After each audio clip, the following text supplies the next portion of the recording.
Que a graça do Senhor Jesus Cristo e o amor de Deus e a comunhão do Espírito Santo sejam com todos vós. Neste último domingo do mês de novembro de 2025, 30 de novembro de 2025. A leitura que nós temos feito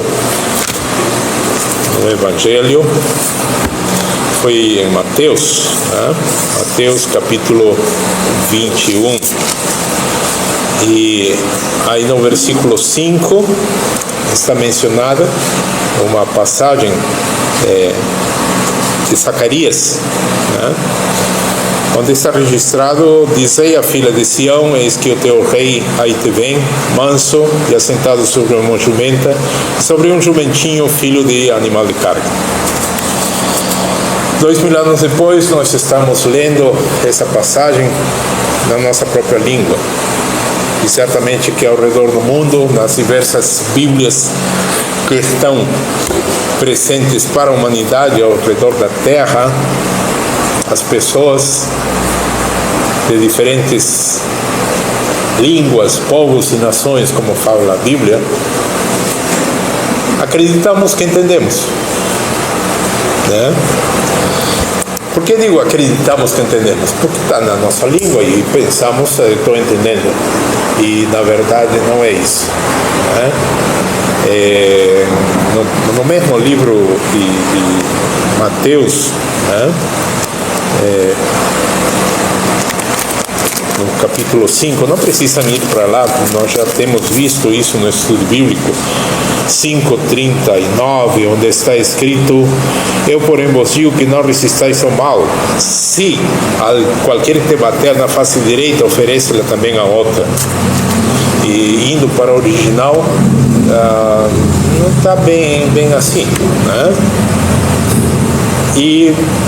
Mas é necessário colocar a palavra de Deus nas nossas línguas. Então se força para apresentar a palavra de Deus nas línguas chamadas vernáculo, né? O vernáculo é qualquer língua presente de uso diário em qualquer lugar. E as pessoas leem a Bíblia e pensam: já entendi. Ainda ontem nós estávamos vendo uma passagem de Mateus capítulo 10, sobre eis que eu vos envio como ovelhas por meio de lobos, né? Sede prudentes como as serpentes e simples como as pombas. O nosso estudo bíblico de ontem foi especificamente sobre isso. E sobre aquele outro de se alguém te bate na face direita, nós também já fizemos um estudo bíblico sobre esse assunto. E nessas passagens específicas nós temos visto que não é bem assim. Por que não é bem assim? Porque para entendermos essa passagem nós temos que ir 2000 anos atrás, numa outra língua, numa outra cultura, uma cultura completamente desconhecida para nós, para entender o que eles quiseram dizer quando falavam essas coisas. E aqui, especificamente em Mateus 21:5, de novo nos deparamos com essa situação, né? Por quê? Dentro do nosso contexto greco-romano ocidental, você sabia que esse é o nosso contexto? Nós vivemos dentro de um contexto greco-romano ocidental,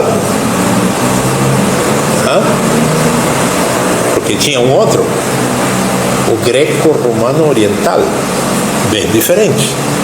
Por isso que o Império Romano se dividiu em dois, um com sua sede em Roma e o outro com sua sede em Constantinopla. Pastor, eu estou me lembrando, isso passou eu me lembro de ter estudado alguma coisa disso lá na escola, no segundo grau. Mas a gente passou batido, porque era uma aula chata de história, coisa lá da antiga, né? Só que até hoje nós estamos nisso aí. A nossa cultura está baseada nesses conceitos. A nossa cultura não é uma cultura 100% cristã. Não é. Se fosse 100% cristã, seria bem diferente. Enfim. Então, esses conceitos, eles nos afetam. Por exemplo, o rei manso, um rei montado num burrico, num jegue. Não.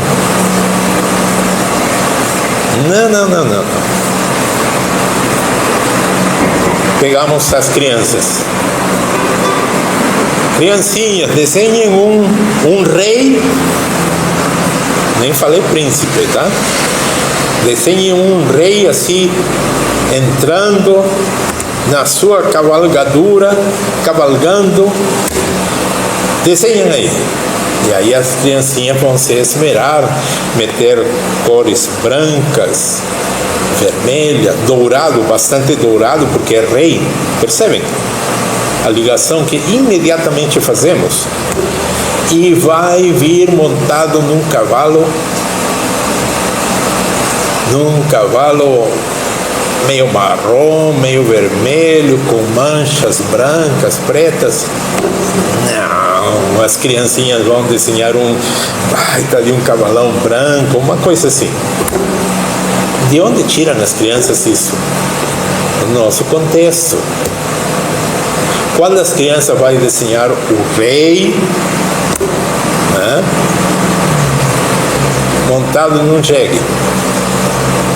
Nem as crianças do Nordeste fariam isso, nem a criança do Nordeste, né?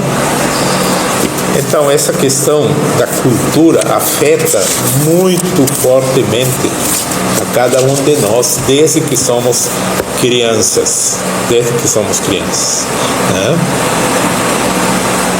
Mas está escrito: eis que o teu rei te vem aí, manso, assentado sobre uma jumenta. Né? O significado da mansidão de Cristo como Rei e Senhor. Né? E quando nos deparamos com essa palavra, manso, né? Manso, no entendimento natural do nosso contexto, isso está mais ligado com alguém fraco, passivo, sem autoridade. É um homem manso. Percebem? A palavra praus, em alemão teria um trema, né? Umlaut, em cima do U. Mas isso é praus. Ótimo. No grego é igualzinho, tá? P-R-A-U-S. E o seu significado não tem nada a ver com alguém fraco, passivo e sem autoridade. Muito pelo contrário. Essa palavrinha, no grego clássico, essa era uma palavra usada para descrever um cavalo que só com a sua presença, o cavalo já causaria uma impressão. Esse é um praus. Tá? Só que não é um cavalo selvagem, é um cavalo super bem treinado, forte, vigoroso, veloz. Esse é o conceito da palavra praus no grego clássico, 3.000 anos atrás. Do grego clássico passa para o grego da Bíblia, que se chama grego koiné. Tá? E aí, os evangelistas usam isso para traduzir a palavra que está lá em Zacarias. Entende? Eis aí que teu rei vem, manso. É essa palavra praus, né? Assim, o Senhor Jesus Cristo é mostrado em sua entrada triunfal a Jerusalém, né? Quando o Senhor Jesus Cristo entrou na cidade, cumprindo a palavra de Zacarias, eis que o teu rei vem aí, manso. Ele não estava se acovardando, não estava desistindo e não estava cedendo ao sistema religioso corrupto de Jerusalém. Pelo contrário, o Senhor Jesus entra para reivindicar o trono espiritual da cidade santa. A prova de que ele não estava se acovardando, nem desistindo, nem cedendo ao sistema, a prova disso é que aí no capítulo 21, 12, nós encontramos ele expulsando, ele sozinho. Ele sozinho.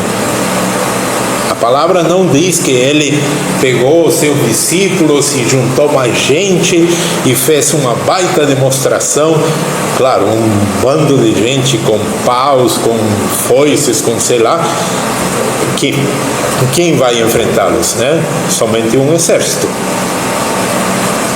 Mas a palavra não diz isso. A palavra diz que ele sozinho entrou no templo, pegou umas cordas e fez, como se chama isso aqui no Rio Grande do Sul? Rebenque?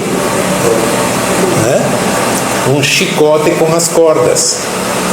E ele sozinho começou a expulsar os vendedores e todos os cambistas que estavam no templo, tomado de ira, dizendo: não façam da casa do meu pai uma casa de comércio.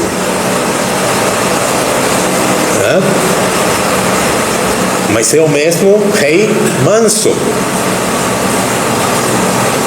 Então não tem nada a ver com a nossa ideia de alguém, né, alguém assim passivo, sem força, que não impacta pela sua presença a ninguém.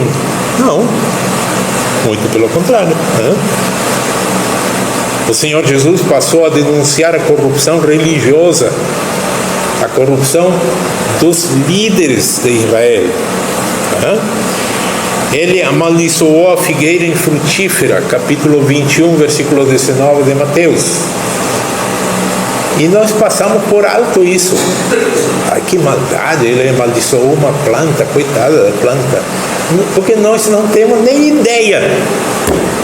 Quem lê a palavra não tem nem ideia do que é isso.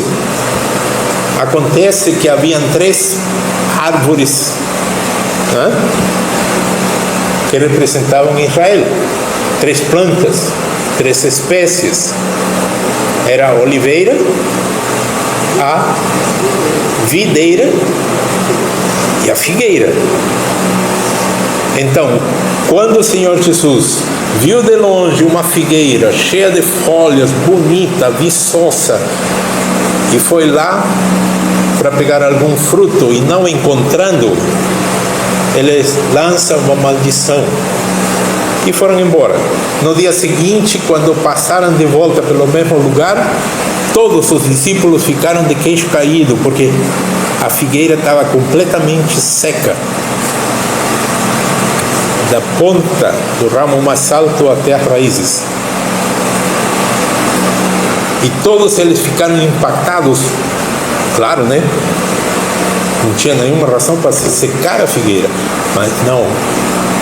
Nós passamos por alto porque nós não sabemos a cultura, nós não temos nem noção do que significam esses símbolos. Esse era o símbolo de Israel. Os discípulos sabiam muito bem que a figueira era símbolo de Israel. Então significa exatamente isso, que Israel desapareceria. Que foi o que aconteceu. E por quê? Porque parecia ter frutos e não tinha nada. O Senhor Jesus confrontou líderes hipócritas. Aquele rei manso entrou, como nós dizemos no português, entrou de maneira mansa, com o pé na porta. Não combina com as nossas ideias. Exatamente. Tá? Exatamente, porque a mansidão do Senhor Jesus contrasta com os reinos humanos. A forma como o Senhor Jesus exerce seu reino é completamente oposta ao estilo dos homens. Os homens, os reinos humanos, usam a força militar, manipulam a propaganda, governam sobre os súditos pelo medo. Os súditos obedecem porque estão rodeados aí de soldados a mando do rei. Ninguém obedece porque por amor ao rei. Esses reinos mantêm o controle pela violência. Ultimamente se levantaram vozes, dizendo isso. O governo, por exemplo, concentra, monopoliza o quê? Monopoliza a violência. Como assim?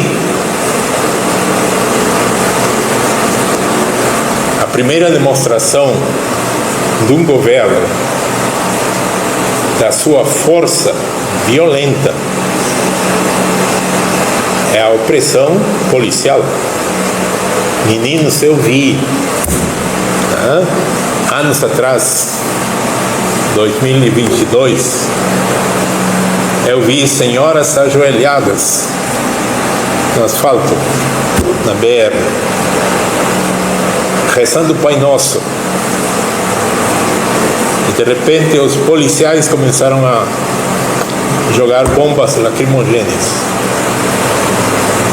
No meio dessas senhoras, não eram, sei lá, guerreiros com turbante, com metralhadoras, nada. Eram senhoras que estavam rezando o Pai Nosso e começou a chover bombas lacrimogêneas aí no meio desse grupo. Pessoas que estavam de joelhos, não estavam nem sequer de pé. Eu vi isso. Nós estávamos lá. Eu estava lá, olhando, vi. Então, esse controle do governo, da violência para avassalar o povo, não é só aqui, em qualquer lugar, em qualquer país, em qualquer nação, é dessa maneira que o povo é controlado. Mas Cristo não entrou assim. O Senhor entrou de maneira bem... Não, se fosse eu não faria... Exatamente.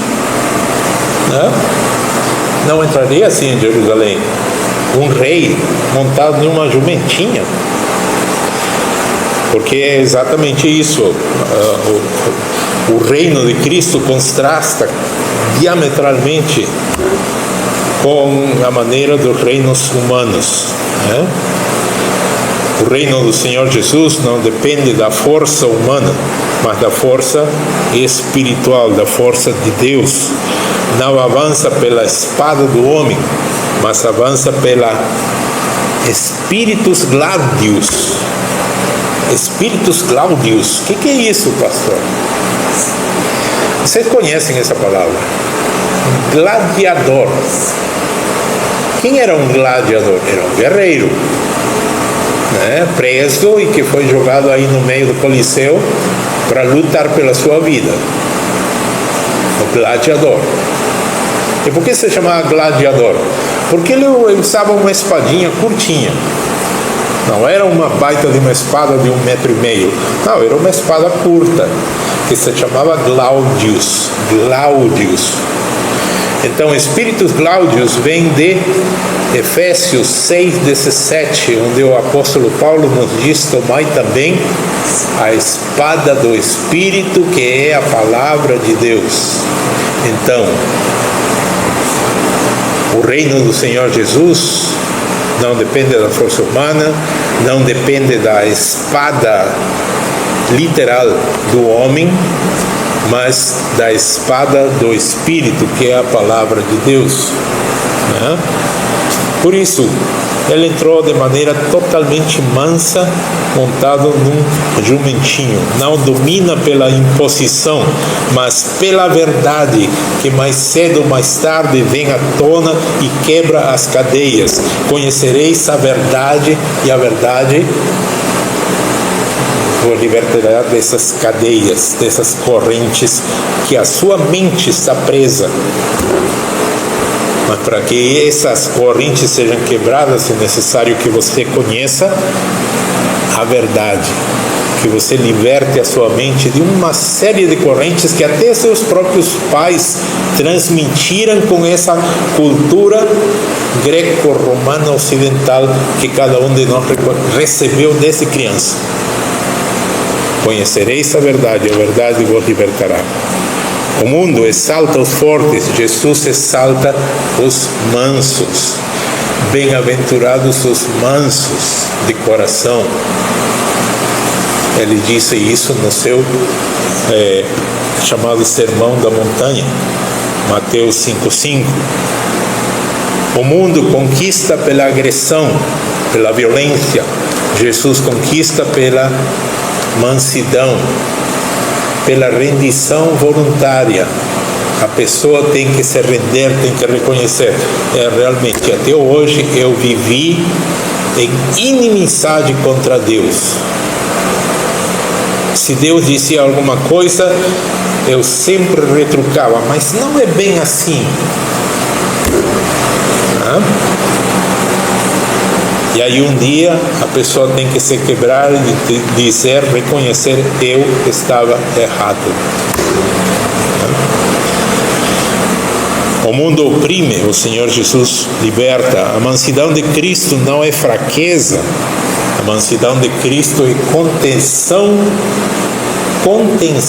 temporal do seu poder que excede qualquer compreensão humana. Não é fraqueza, né? É superioridade espiritual. A mansidão de Cristo exige nossa submissão total. Muitos, como eu falei, confundem a palavra manso com tolerante. E o que significa uma pessoa muito tolerante? É alguém que aceita tudo. Então muitos acreditam que não, o Senhor Jesus foi manso. Vocês acham que ele ia rejeitar um gay? Vocês acham que ele ia rejeitar uma lesbiana? Só porque a mulher defende o aborto, você acha que o Senhor Jesus ia rejeitar? Porque essas pessoas acreditam que ser manso significa ser tolerante, que aceita tudo. Que Deus é manso e tolerante, então ele aceita tudo. Esse é o grandíssimo erro. Eles pensam que Deus, o Deus que eles fizeram nas suas cabeças, é um Deus de amor, que aceita tudo e que nunca exige que o ser humano mude. Percebem? Se um homem gay, ele não precisa mudar, ele é feliz assim. Se uma mulher é lesbiana, não, ela é feliz assim. Por que você tem que se importar? Por que você tem que se meter? É a vida dela, cada um com a sua vida. Deus aceita todos, porque Deus é amor. Esse é o conceito da nossa época, um conceito completamente errado, porque desconhecem o Deus da Bíblia. Só conhecem o Deus que criaram e inventaram na sua cabeça. O Deus que eu acredito, exatamente, o Deus que eles acreditam, mas não é o Deus que está revelado na palavra de Deus.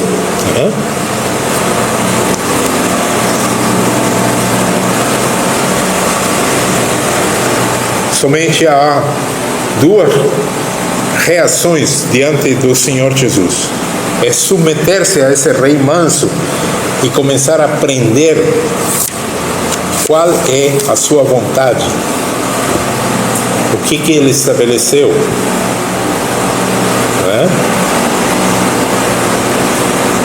João capítulo 8, os homens religiosos pegaram uma mulher em flagrante adultério. O que significa isso? Eu estava traindo, né? Ok, mas diz flagrante. Se é flagrante, significa que pegaram 2. No mínimo, pegaram 2. E esses religiosinhos pegaram somente a mulher. Cadê o homem? E eles disseram: mestre, nós trouxemos essa mulher pega em flagrante adultério, porque na lei está escrito. Na lei não está escrito peguem sua mulher. Na lei está escrito bem claro: peguem aqueles 2. 2, não uma. O Senhor Jesus continua escrevendo na areia, diz a palavra. E aí nós pensamos: ele estava brincando assim na areia. Ou será que tem alguma coisa no Antigo Testamento? Sim. Percebem como a nossa cultura não nos transmite nada, nem nos faz lembrar de nada. No Antigo Testamento está escrito: escreverei na areia os seus nomes, para que assim como qualquer escrita na areia é apagada pelo primeiro vento que sopra, os seus nomes sejam apagados. Perceberam? Então o que o Senhor estava fazendo? Era brincando? Não, ele estava transmitindo algo que a cultura desses que estavam ao redor entendia perfeitamente. E aí eles insistiram: tu, mestre da Galileia, o que tu dizes sobre esse caso dessa mulher pega em flagrante adultério? Se era flagrante, tinha que estar os 2. Mas tá. E aí finalmente o Senhor Jesus se levanta e diz: tá, quem estiver livre de culpa, atire a primeira pedra. E a palavra nos diz que ficaram em silêncio, olhando, e a começar pelos mais velhos foram se retirando. Por que os mais jovens ficaram? Porque o mais jovem não tem tanto peso na consciência. Os mais jovens: não, eu sou pecador, mas assim, pecador, né? Também não, né? Esse é o jovem. Já o velho tem tanta porcaria feita na sua vida que já a sua consciência pesa. No primeiro dedo contra ele. É mesmo. Por isso a palavra diz: a começar dos mais velhos foram se retirando um a um, e ficou só a mulher. E o Senhor Jesus pergunta da mulher: onde estão os teus acusadores? Não ficou ninguém.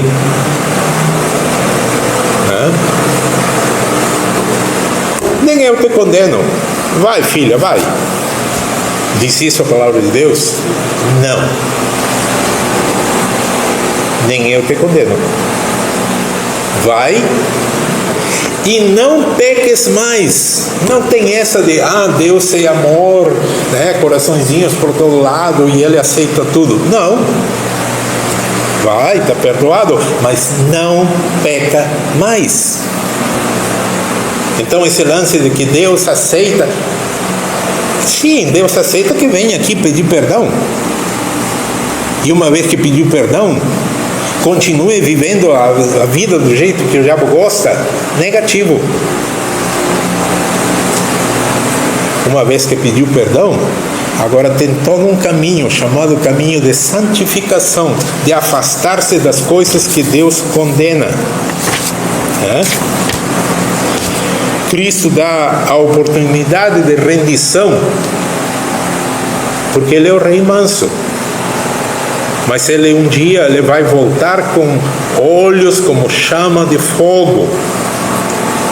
Ele não vai voltar montado num jumentinho, mas sim, a palavra de Deus nos diz em Apocalipse, montado num majestoso cavalo branco, não oferecendo paz, mas Ele vai vir para impor a execução da justiça. A mansidão do Senhor Jesus Cristo é um convite hoje. Mas um dia isso vai ser um fator, um critério para condenar. Eu chamei você e você não quis. Lembra? Um dia isso vai pesar na vida de cada um dos que rejeitam o Senhor Jesus. Isso vai acontecer. A mansidão de Cristo exibe e exige do cristão a mesma mansidão. O Senhor Jesus disse em Mateus 11:29: aprendei de mim, porque eu sou manso e humilde de coração. A mansidão aqui é algo para ser aprendido. Aprendei de mim que eu sou covarde. Não. É muito triste quando a gente vê notícias. Mataram 3.000 cristãos, não sei que país da África. Mataram 700 pessoas. Homens, mulheres, crianças. Matar mulheres, crianças, com um bando de energúmenos. Ok. Coitadas das mulheres, das crianças, não tinham como se defender desses infelizes energúmenos. E esses homens se comportaram como mulheres aí no meio. Esses homens que foram massacrados apresentaram defesa. Não. Em nenhum momento, nenhum versículo da palavra de Deus há um chamado para que o homem que crê em Deus seja um covarde. Pelo contrário, a palavra de Deus estabelece claramente: os covardes não herdarão o reino de Deus.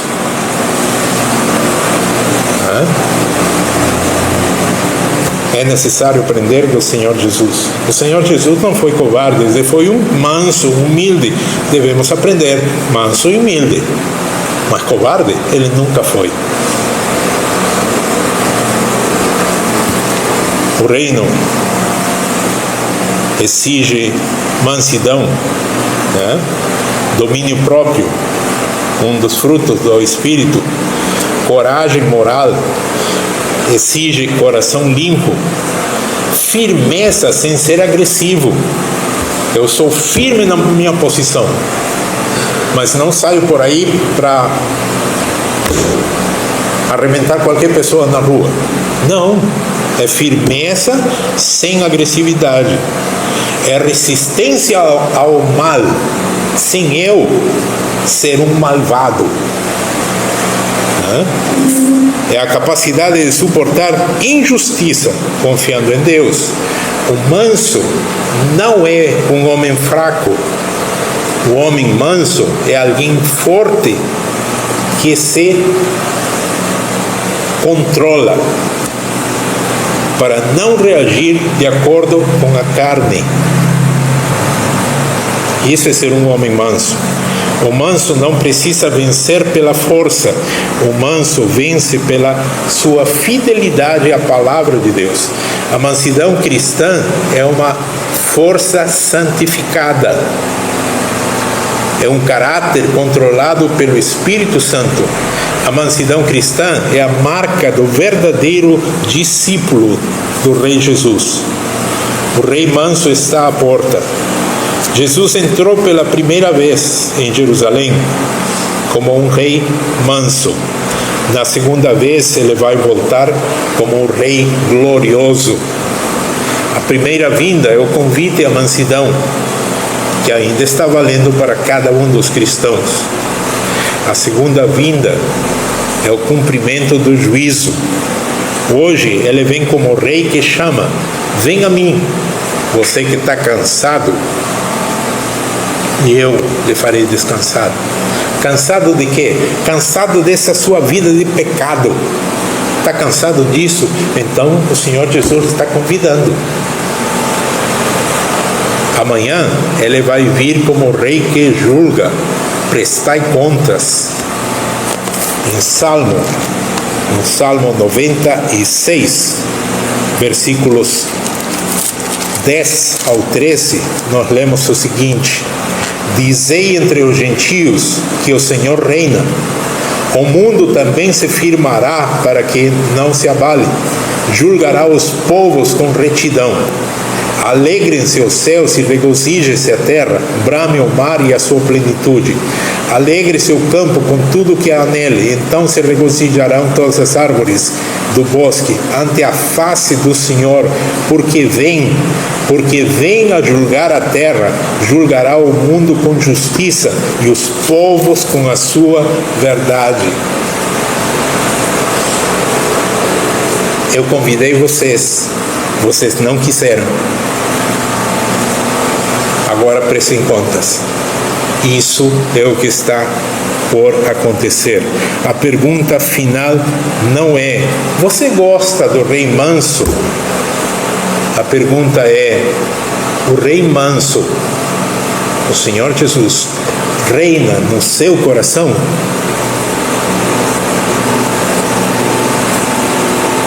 Que cada vida se curve hoje, enquanto há tempo, aquele que pode salvar. Mas que um dia vai vir para governar para sempre. Que Deus nos dê maior compreensão disso. Amém. E em mim, ó Deus, um puro coração, renova em mim o espírito reto, não me lances fora da tua presença, e não retires de mim o teu Espírito Santo. Torna a alegria da tua salvação, Jesus.